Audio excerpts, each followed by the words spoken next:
kelompok B15 ingin mempresentasikan, yaitu mengenai studi kasus kami. Yang pertama, saya akan menjelaskan terlebih dahulu mengenai penjelasan studi kasus yang kami dapatkan. Di sini kami mendapatkan studi kasus mengenai sistem pemesanan Resto Sejahtera.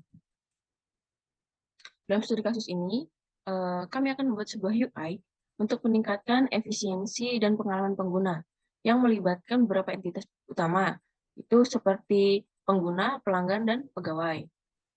Kemudian, di mana dalam entitas tersebut pengguna itu sebagai kelas abstrak, kemudian entitas pelanggan itu sebagai subkelas dari pengguna, kemudian pegawai juga merupakan subkelas dari pengguna. Dan juga ada beberapa metode yang dapat dijalankan dengan implementasi ini. Kami berharap agar kami dapat memberikan layanan pemesanan yang lebih efisien dan responsif lagi bagi pelanggan. Kemudian yang selanjutnya saya akan jelaskan mengenai kebutuhan sistem. Sejahtera merupakan sebuah restoran yang memiliki prinsip untuk dapat terus melayani para pelanggannya yang kian hari kian bertambah secara maksimal dan efisien.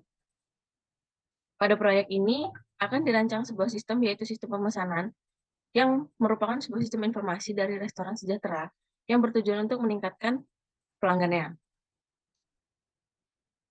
Dalam proyek ini, Resto Sejahtera berkomitmen untuk meningkatkan kualitas pelayanan dan efisiensi operasional melalui pengembangan pemesanan makanan baru.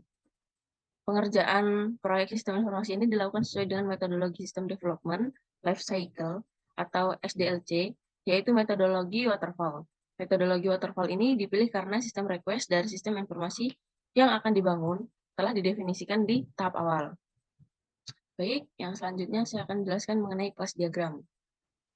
Dalam kelas diagram ini ada beberapa kelas, yaitu yang pertama ada pengguna, ada pelanggan, pegawai, pemesanan, produk, dan pembayaran. Kemudian di sini saya menggunakan setter-getter. Dalam pengguna ini saya menggunakan setter-getter untuk username, password, nama, dan alamat. Kemudian di sini ada pelanggan, yaitu terdapat preferensi metode pembayaran itu termasuk dalam string. Kemudian di pegawai juga jabatannya termasuk dalam string. Di sini ada pemesanan. Pemesanan itu ada ID pemesanan, tanggal pemesanan, jumlah, dan status pemesanan. Kemudian di produk itu ada atribut ID produk, nama produk, deskripsi, harga, gambar, dan gambar data. Kemudian yang terakhir ada pembayaran. Dalam pembayaran itu terdapat atribut ID pembayaran, metode pembayaran, tanggal pembayaran, dan jumlah yang dibayarkan. Kemudian yang selanjutnya kita ke objek diagram. Yang pertama ini, di dalam objek diagram ini terdapat beberapa instance baru. Yang pertama ada pelanggan. Nah, pegawai ini termasuk instance dari pelanggan ini. Kemudian ada pemesanan, pembayaran, dan ada produk-produknya. Di pelanggan ini terdapat username, password nama, alamat, preferensi metode pembayaran, produk, dan pesanan yang termasuk atributnya. Kemudian di pegawai 1, pegawai 2 ini untuk memasukkan nama pegawai tersebut agar dapat login ke dalam akunnya masing-masing. Kemudian yang selanjutnya ada pemesanan dan pembayaran. Di sini pemesanan itu memiliki atribut ID pemesanan, kuantitasnya, tanggal pemesanan, dan status pemesanan. Kemudian payment atau pembayaran. Terdapat ID pembayaran, kemudian metode pembayarannya apa, dan tanggal pembayaran dan jumlah yang dibayarkan. Kemudian produk ini ada 3 menu yang berisikan nama-nama produknya, kemudian deskripsi dari produk tersebut, harga, dan juga gambar dari produk tersebut. Yang selanjutnya ada IRD, di mana di sini terdapat superclass, yaitu pengguna, dan subkelasnya pegawai dan pelanggan. Penggunanya memiliki atribut yaitu username, password, nama, alamat. Kemudian pegawai ini memiliki atribut jabatan, dan pelanggan memiliki atribut preferensi metode pembayaran. Kemudian di sini ada pemesanan. Pemesanan ini memiliki atribut ID pemesanan, tanggal pemesanan, dan status pemesanan. Kemudian username dan ID pembayaran ini adalah foreign key dari pengguna. Nah, di sini antara pengguna dan juga pemesan itu memiliki relasi one to many. Kemudian yang selanjutnya ada pembayaran. Memiliki atribut ID pembayaran, tanggal pembayaran, dan jumlah yang dibayarkan. Kemudian di sini ada ID metode dan ID pemesanan, itu adalah foreign key. Lalu pemesanan dan pembayaran ini memiliki relasi one-to-one, di mana satu pemesan hanya bisa melakukan satu kali pembayaran. Kemudian di sini ada metode pembayaran. Metode pembayaran ini memiliki dua atribut, yaitu ID metode dan nama metode. Dan dia juga berelasi kepada pembayaran, yaitu one to many,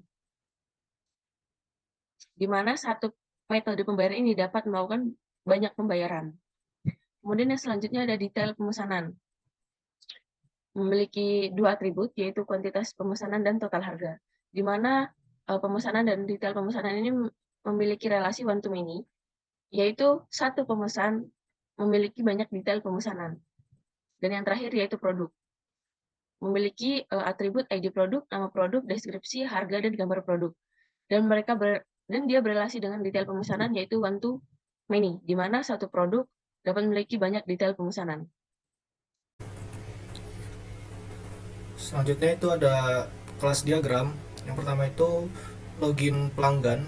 Yang pertama itu pelanggan membuat akun, lalu sistem menampilkan halaman untuk membuat akun. Setelah itu pelanggan melakukan data diri, lalu menyimpan data diri. Sistem akan memvalidasi sudah lengkap atau belum. Kalau belum, dia akan mengulangi ke data diri lagi. Kalau sudah lengkap, akan disimpan ke database.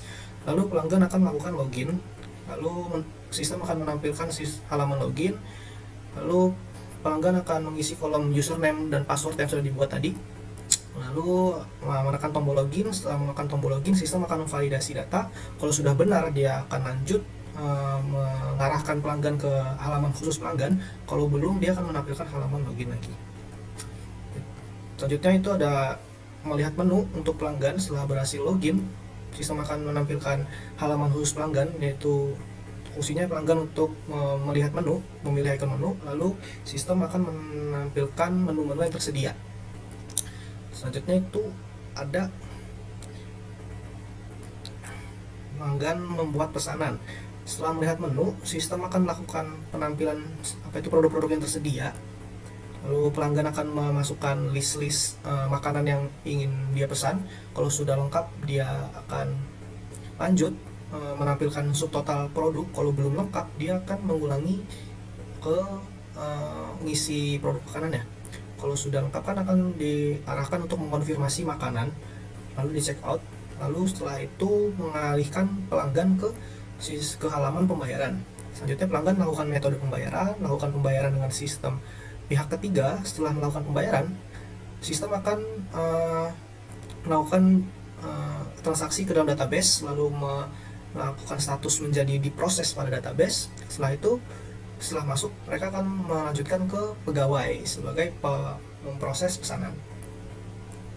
Selanjutnya itu adalah pegawai untuk login. Pertama itu pegawai login, menampilkan halaman login, mengisi kolom user dan password, menekan tombol login, mengecek lagi datanya. Kalau benar mereka lanjut, kalau masih salah akan memunculkan halaman login lagi. Selanjutnya mengalihkan pengguna ke halaman dashboard khusus pegawai. Kalau berhasil login, dia akan melakukan ke halaman dashboard khusus pegawai, lalu dapat memilih menu kelola produk, menampilkan daftar-daftar menu yang tersedia sistem ini. Selanjutnya pegawai dapat memilih untuk meng-create, update, atau delete produk-produk yang ada di sistemnya itu. Jika dipilih create, dia akan menambahkan produk baru. Kalau update itu akan memodifikasi, kalau delete itu akan menghapus menu-menunya.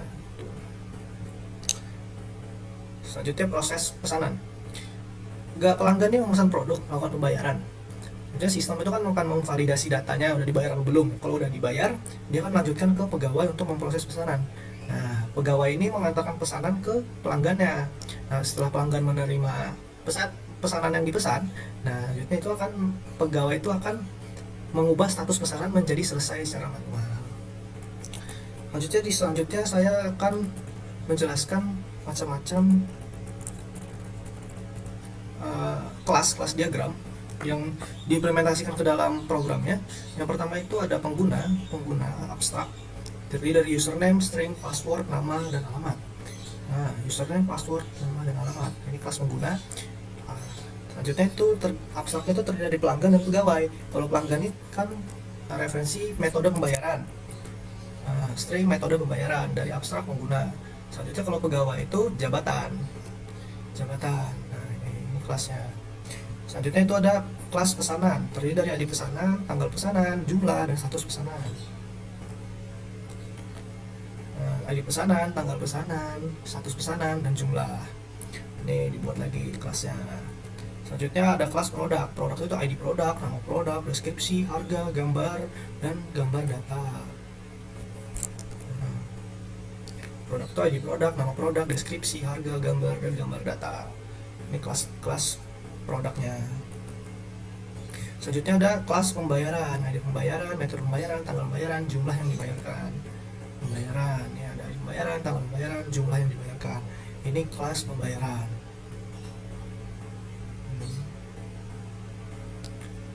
Selanjutnya itu saya akan menjelaskan ERD yang diimplementasikan dalam pemrograman ya, pengguna di pegawai dan pelanggan. Oke, pertama itu pegawai, ini codingannya. Fungsinya pegawai ini ya seperti tadi, dia dapat mengedit produk-produknya yang ada di pesanan. Di pelanggan dapat memesan, melihat detail pesanan, detail produk, dapat membayar pesanan, menambah mengurangi pesanan yang dipesan. Begitu itu ada pesanan. Nah, di sini menampilkan daftar pesanannya, berapa jumlah pesanannya, nama pesanannya, nama produk, tanggal dipesannya, tuh ID pembayaran, ID pesanan. Di sini juga dapat mengelola detail pesanannya detail pesanan itu di sini. Selanjutnya ada produk. Nah, produk ini lebih ke menampilkan produk-produknya, seperti menampilkan gambar-gambar produknya yang terdiri dari gambar produk, nama produk, ya nama produk, nama pesanannya itu, terus tuh harga dan ID produknya. Tuh. Selanjutnya ada pembayaran, metode pembayaran dan pembayaran. Nah, di sini setelah ini proses pembayarannya, sistem setelah pegawai kan melakukan pesanan, sistem akan memberikan mau proses pembayaran. Nah, di sini melakukannya dapat metode pembayaran, bisa lewat tunai, bisa lewat debit. Oke. Metode pemesanannya, pembayarannya, sorry. Oke, untuk stage sendiri di sini berukuran 625 kali 1000 pixel, di mana untuk parent root dari sini itu login page, yang artinya jika aplikasi dijalankan maka akan menampilkan login page.fxml ini. Lalu untuk iconsnya ditentukan dari sini, icon dari restoran, habis itu title-nya Sejahtera Restoran Ordering System, dan untuk set resizable-nya dia bernilai false, yang artinya dia nggak bisa di resizable, artinya dia nggak responsif. Dan yang kedua di sini ada style, di mana style itu decorated. Nah, untuk masing-masing scene di sini ada 6. Yang pertama ada login page. Yang di sini untuk komponen-komponennya di sini ada text field untuk menerima input username. Yang kedua ada password field untuk menerima password. Yang ketiga ada button masuk untuk masuk ke aplikasi. Jika valid maka dia masuk. Terus di sini ada komponen button daftar yang berguna untuk mengalihkan scene atau mengubah scene ke sign up page. Di sini untuk scene kedua, di sini ada sign up page yang dimana untuk komponen-komponen atau notnya itu di sini ada button kembali, lalu daftar akun, text field username, text field nama lengkap, text field alamat, text field kata sandi, dan checkbox untuk menyetujui pesanan layanan bisnis dan kebijakan privasi. Lalu untuk selanjutnya di sini ada button mulai pesan makanan yang dimana di sini berfungsi untuk menambahkan akun ke dalam database. Lalu untuk scene selanjutnya di sini ada dashboard pelanggan yang artinya di sini menu utama atau halaman utama pelanggan jika udah masuk. Nah, di sini ada button tambah pesanan, ini mana button tambah pesanan ini menerima input dari textile ID produk. Terus di sini ada textile jumlah produk, yang seterusnya di sini ada hapus pesanan button. Nah, ini ada table view yang mana kolomnya ada nama produk, kuantitas, total. Terus untuk selanjutnya di sini ada radio button di mana user bisa memilih metode pembayaran tunai atau non tunai. Lalu di sini ada bayar pesanan yang berperan sebagai button untuk mengafirmasi pembayaran pada detail pesanan. Lalu untuk bagian kiri di sini ada button menu, button tentang kami, dan button layout. Lalu untuk terakhir di sini ada text field untuk mencari makanan atau minuman yang diinginkan. Lalu yang selanjutnya di sini ada dashboard pegawai. Di sini untuk dashboard pegawai yang kelola menu, di sini ada text field ID produk, nama, deskripsi, harga. Di sini juga ada button add, edit, delete, clear. Lalu ada button untuk mengunggah file atau mengupload file. Untuk terus di sini untuk ditampilkan di tabel view ID produk, nama, deskripsi, dan harga untuk kolom-kolomnya. Lalu untuk scene selanjutnya di sini ada produk display. Nah, untuk produk display ini sendiri dia berguna sebagai kontainer untuk memuat informasi produk yang nantinya akan ditampilkan di dashboard pelanggan. Ya, artinya dia merupakan side note atau left note. Ya. Terus untuk scene selanjutnya di sini ada kelola pesanan. Oke. Kelola pesanan XML. Di sini dia berfungsi untuk mengubah status pemesanan yang dikirimkan oleh aktor pelanggan. Untuk button-buttonnya di sini ini apa sih kurang lebih sama, ada tabel dengan 8 kolom, ID pemesanan, ID pembayaran, metode pembayaran, nama pesan, tanggal, nama produk, dan lain-lain sampai status pemesanan. Lalu di sini ada fitur text field masukkan ID pemesanan yang dimana nanti si ID pemesanan ini bisa diganti status pemesanannya selesai atau masih dalam proses. Lalu di sini ada button logout. Nah, Jika program berhasil dijalankan, maka tampilannya akan seperti yang di layar. Di sini user dapat menginputkan username atau password pada text field yang telah disediakan. Jika pengguna belum mempunyai akun atau ingin membuat akun, dia bisa menekan tombol daftar, nanti akan dialihkan ke menu halaman pembuatan akun. Di sini untuk username kita bisa masukin, misalnya kita mau masukin Rivendi Raihan. Rivendi Raihan, nama lengkapnya Raihan Sutanto. Alamatnya Jalan Onta nomor 55 kata sandi ini. Nah, di sini misalnya kita mau kosongin username gitu, maka akan muncul tampilan bahwasanya semua field itu wajib diisi. Nah, maka itu kita harus mengisi semua field yang ada di menu daftar akun. Terus itu kan karena kita udah punya akun, kita bisa kembali. Oh ini kalau misalnya kita mulai pesan makanan, nanti akan muncul notifikasi bahwasanya akun berhasil dibuat. Habis itu kita bisa kembali ke login. Karena saya sudah membuat akun tadi, kita nyoba. Nih misalnya kita mau salahin username-nya, nanti akan muncul username atau password yang Anda masukkan salah.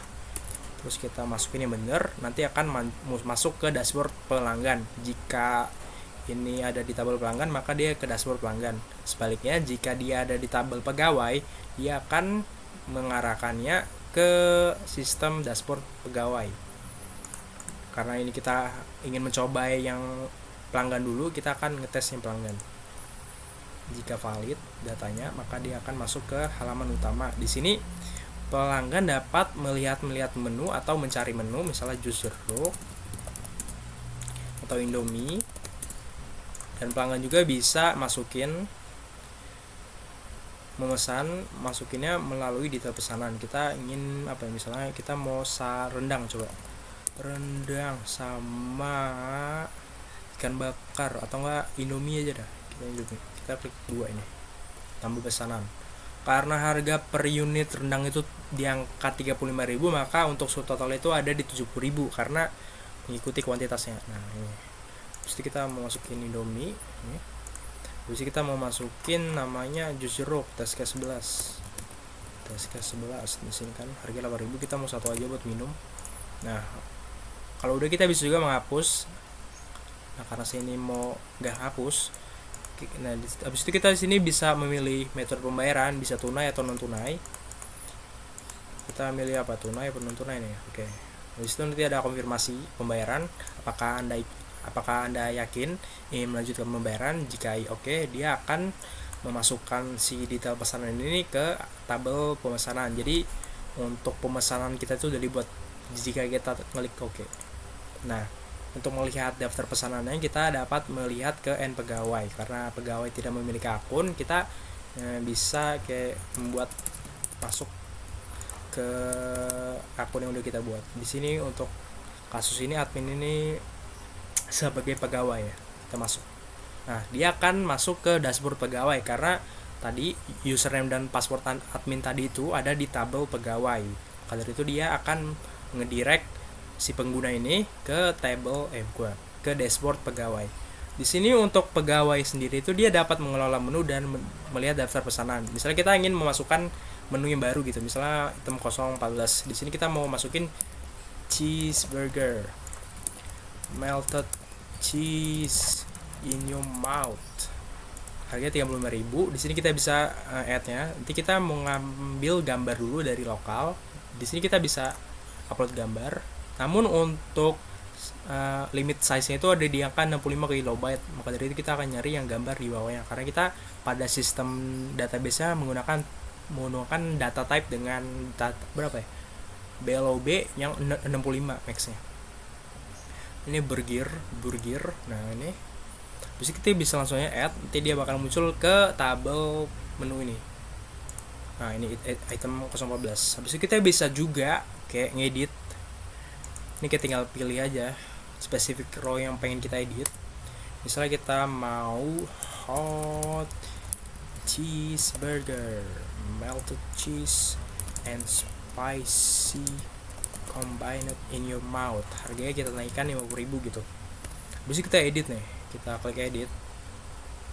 Nah, dia bakalan keubah pada row item 014. Nah, misalnya kita mau nambahin lagi nih. Cuman nambahin itu ID produk yang udah ada di tabel daftar menu.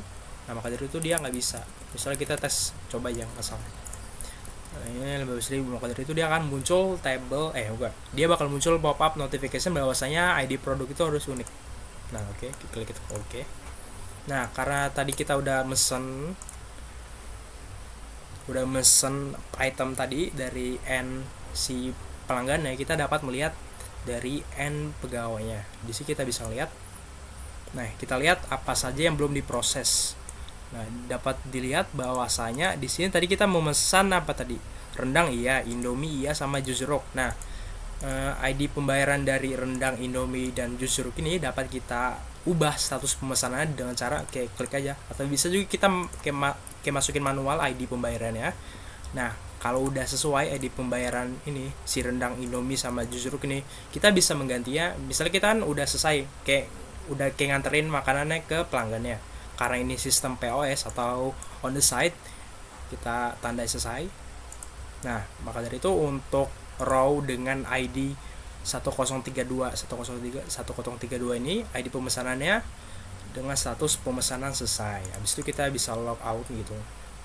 Nah, untuk setiap user yang login atau log out itu ada kayak session manajernya. Jadi setiap user itu pasti memiliki ketampilan yang berbeda. Jadi misalnya kita mau masukin username yang lain. Misalnya kita mau masukin username Winda Basudara. Nah, si Winda Basudara ini mempunyai sesinya sendiri. Jadi nggak bakal kecampur atau kesilang. Jadi nggak bakal ketukar antara ID pengguna sama ID pemesanannya. Jadi dia pasti gitu. Oke, sekian yang dapat saya sampaikan. Jika terdapat kesalahan dalam penjelasan yang saya sampaikan tadi, saya mohon maaf. Kepada Allah saya mohon ampun. Wabillahi taufiq wal hidayah. Wassalamualaikum warahmatullahi wabarakatuh.